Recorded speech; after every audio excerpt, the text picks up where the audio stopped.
Assalamualaikum warahmatullahi wabarakatuh. Saya Syarifah Ulfa Fadila, NPM 22081080-134, akan menjelaskan mengenai analisis yang saya lakukan, yaitu simulasi model SE3I3R untuk memprediksi tahun saat populasi I3 atau XDR-TB lebih besar daripada populasi I2 atau MDR-TB di Indonesia.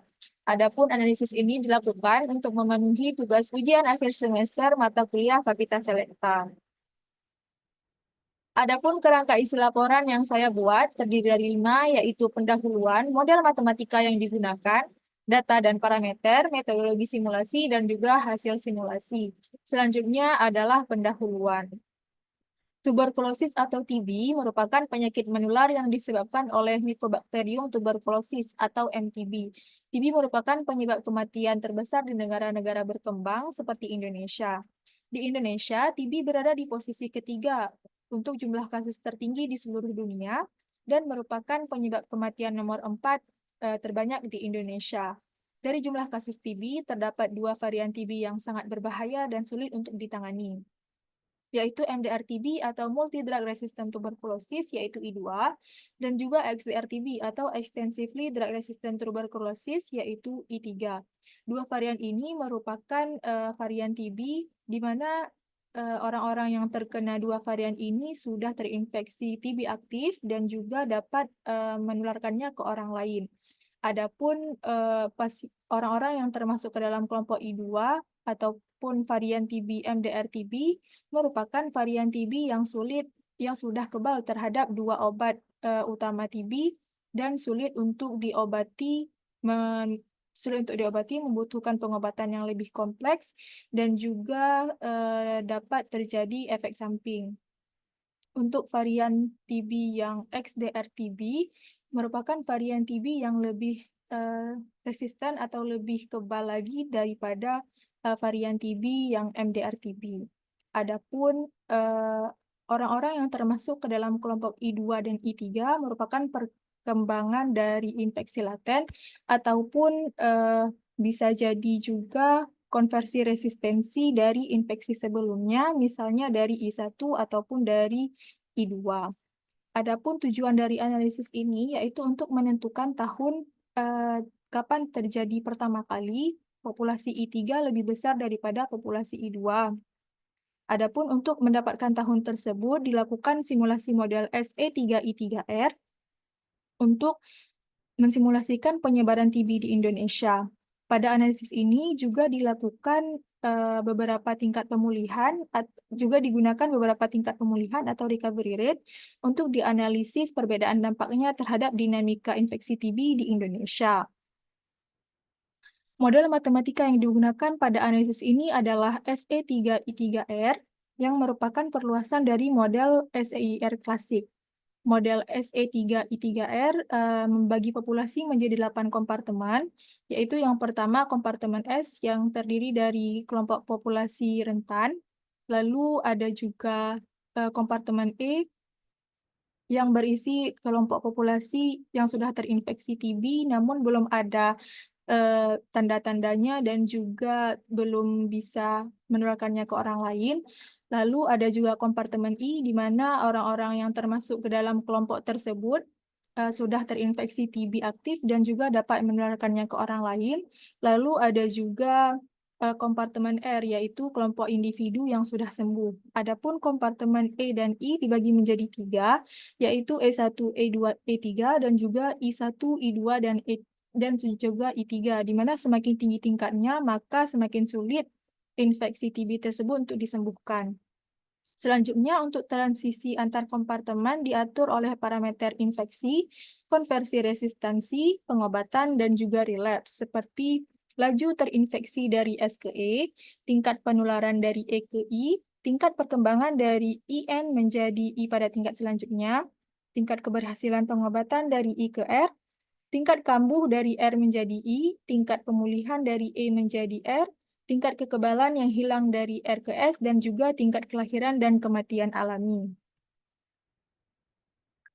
Adapun data dan parameter pada analisis ini yaitu untuk data awalnya diambil pada bulan Januari tahun 2018 dari sumber WHO, Kementerian Kesehatan Republik Indonesia, dan juga dokumen lainnya.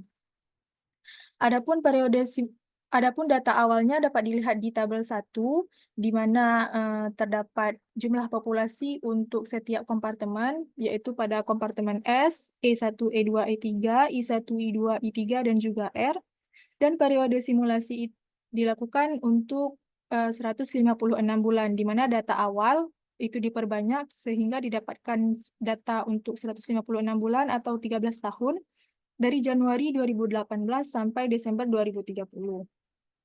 Ada 4 tingkat pemulihan ataupun recovery rate yang digunakan pada analisis ini, yaitu 3%, 10%, 20%, dan 30%. 3% merupakan nilai terendah ataupun batas bawah dan diasumsikan sudah dicapai oleh pemerintah Indonesia, dan 30% merupakan nilai tertinggi ataupun batas atas yang diharapkan bisa dicapai oleh pemerintah Indonesia. Pada tabel 2 juga dapat dilihat nilai parameter untuk penularan TB di Indonesia. Selanjutnya, metodologi simulasi yang digunakan yaitu Runge-Kutta Orde 4, di mana metode Runge-Kutta Orde 4 ini digunakan karena simulasi yang dilakukan berdasarkan sistem persamaan diferensial biasa dari model SE3I3R tidak bisa diselesaikan secara analitik. Adapun metode Runge-Kutta Orde 4 ini digunakan untuk menghitung jumlah individu di setiap kompartemen dari bulan ke bulan selama 13 tahun atau 156 bulan.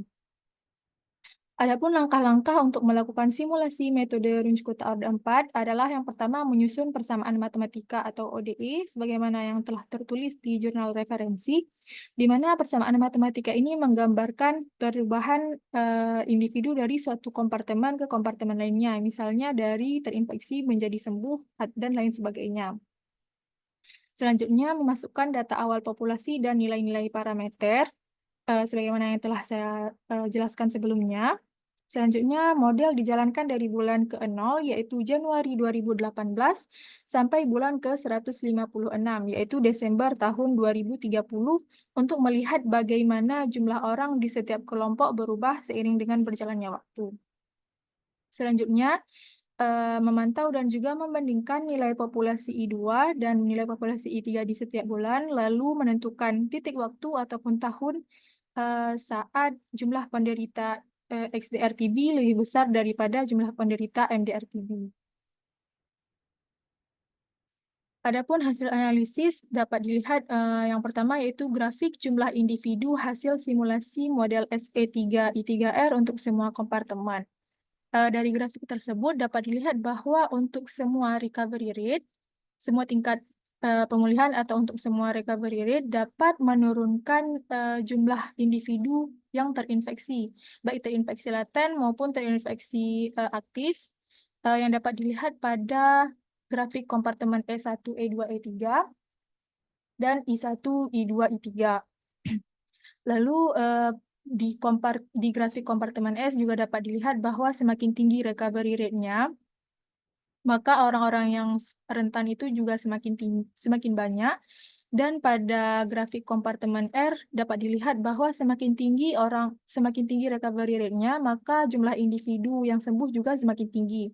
Namun di grafik kompartemen R, jumlah individu yang sembuh juga menurun dikarenakan bisa jadi orang yang sembuh itu sudah cepat berubahnya menjadi orang-orang yang S ataupun orang-orang yang rentan lagi.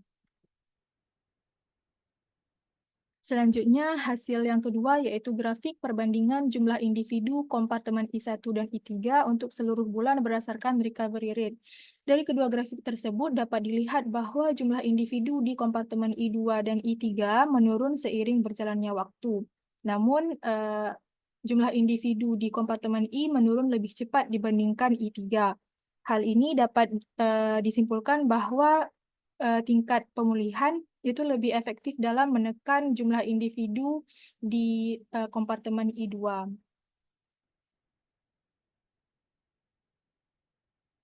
Selanjutnya ada grafik perbandingan jumlah individu per recovery rate berdasarkan kompartemen I2 dan I3. Dari grafik tersebut dapat dilihat bahwa pada semua recovery rate, jumlah populasi di I3 akhirnya melampaui I2, walaupun dapat kita lihat perbedaannya di tingkat pemulihan yang lebih rendah, yaitu 3% dan juga 10%, di mana jumlah populasi I3 lebih cepat melampaui jumlah populasi I2 dan selisihnya itu besar dibandingkan dengan pada tingkat pemulihan yang lebih tinggi, yaitu 20% dan 30%. Namun pada grafik untuk tingkat pemulihan 30% dan 20%, jumlah individu I2 dan I3-nya itu lebih cepat menurun, sehingga dapat disimpulkan bahwa dengan recovery rate yang tinggi, maka jumlah individu yang terinfeksi juga semakin cepat menurunnya. Selanjutnya adalah tahun saat populasi I3 lebih besar daripada I2. Pada tabel 3 dapat dilihat untuk recovery rate 3%, 10%, dan 20%. Jumlah populasi I3 melebihi jumlah populasi I2 pada tahun 2021. Sedangkan untuk recovery rate 30%, jumlah populasi I3 melebihi jumlah populasi I2 pada tahun 2020. Namun pada tabel 3 ini ditampilkan hasil dari fungsi yang menghitung jumlah populasi hanya pada awal tahun saja, sehingga mungkin bisa jadi ada yang terlewatkan. Oleh karena itu dilakukan perhitungan pada fungsi selanjutnya, sehingga ditampilkan hasilnya itu pada tabel 4, di mana recovery rate untuk recovery rate 3%, 10%, dan 20%, populasi I3 melebihi populasi I2 pada tahun 2020, sedangkan recovery rate dengan recovery rate 30%, jumlah populasi I3 lebih besar dari populasi I2 pada tahun 2019. Pada tabel 5 juga dapat dilihat informasi yang lebih spesifik pada bulan berapa dan juga pada tahun berapa populasi I3 itu lebih besar daripada populasi I2. Sekian presentasi dari saya. Mohon maaf apabila ada kekurangan dan kesalahan. Wassalamualaikum warahmatullahi wabarakatuh.